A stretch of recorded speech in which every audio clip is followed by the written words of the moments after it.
Little Theater Auditorium is the name of this 104-year-old building now that has had, in those 100-some years, many, many, many lives. And this is this iteration of the theater.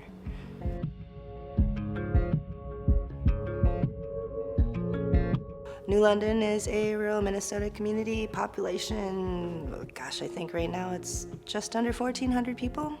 I recently read the census, and our average age is around 37 years old, which is fascinating to me because that's a big change in the last 10 years. It used to be a lot older, which means we have a growing community, lots of generations being represented, so we need to come up with activities to bring all those generations together. Oh my gosh, you know what? That's the thing about New London. We're weird. We're weird. I love it. I love it that we're weird.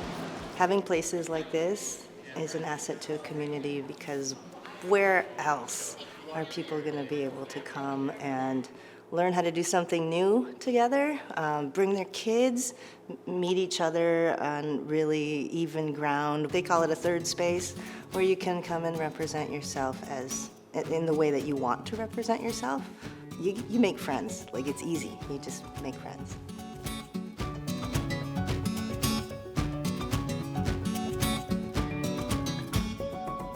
We were looking at how to celebrate the harvest for the city's Harvest Fest week.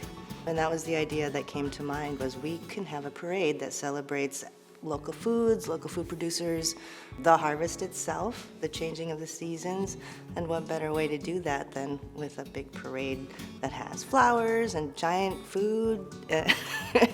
So for 2 weeks we plan, actually it's almost 2 months, we plan the parade, what the sections are gonna be, what the characters in each section are going to be, and then we plan the puppet building workshops and the materials needed to build the puppets in those sections to make a giant parade.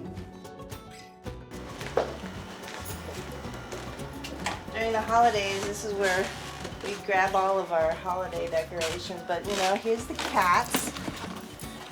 They kind of live up here, and there's Cool Cat. Red cat and gray cat. Oh, because I'm wearing these really cool gigantic sunglasses. I think it's just so important to showcase people's artistic ability, but also making it live entertainment for everyone. I think it's just truly important to share fun stories, bring people together in a strong community-like aspect.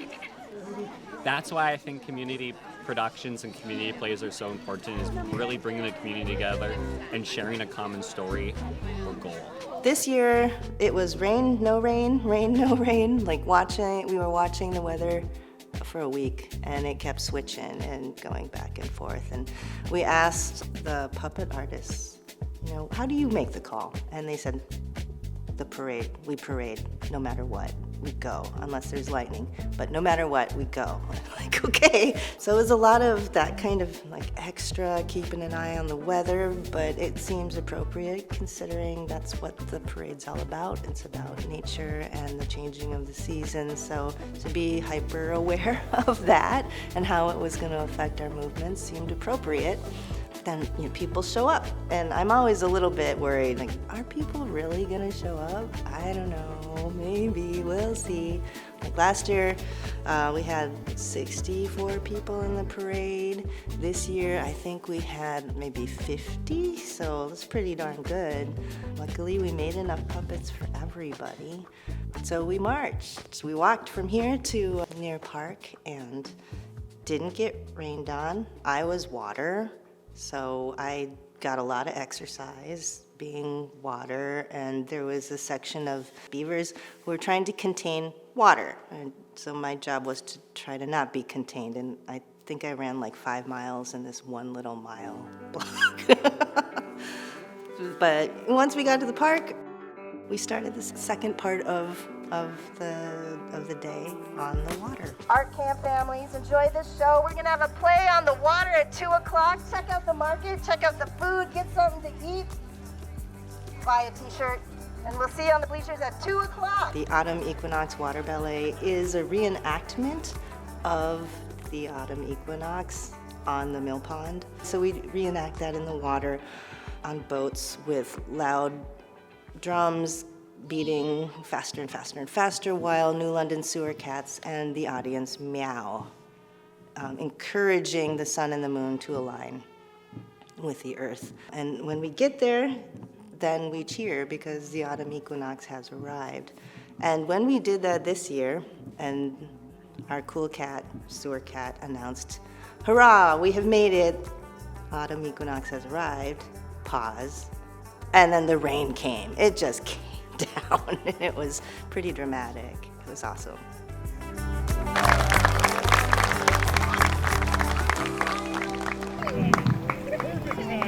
Thank you all for bearing witness to the autumn equinox and our amazing puppet artists. I think what's really cool about the Puppet Parade is there's so many different points of entry for people who have never participated in a community activity in general.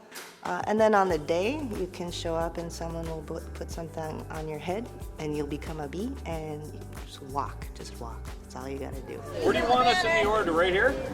We good? Stay right there. Stay right here. I love it. So it kind of eases a person into what the whole process is to making the final like parade in itty bitty steps that are fun, and you meet people who are also doing that at the same time, and you get to learn together, so there's no competition. Even though I don't live in New London, I do as much as I can to support the New London Little Theater. What they do for this community is awe-inspiring, and I just want to do what I can to help keep it going. What kind of journey has Little Theater Auditorium and the Puppet Parade taken me on? Oh gosh, it's like a lifetime of memories and experiences that have obviously gotten me to this moment right now, but have led me to really love the idea of having a puppet parade and have made it possible for me to actually pull it off. Having grown up in New London and grown up as a student who's come to this theater as a child, and then living in Minneapolis and being a theater artist, and all of the technical tools you learn along the way made it possible for me to say, we can do this here, which is fun for me to think about.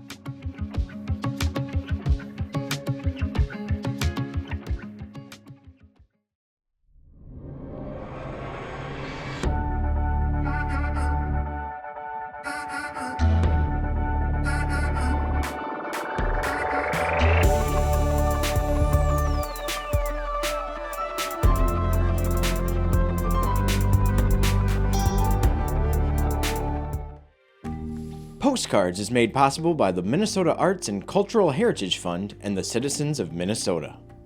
Additional support provided by Margaret A. Cargill Philanthropies, Mark and Margaret Yakel-Julien on behalf of Shalom Hill Farms, a retreat and conference center in a prairie setting near Windham, Minnesota. On the web at shalomhillfarm.org. A better future starts now. West Central Initiative empowers communities with resources, funding, and support for a thriving region. More at wcif.org.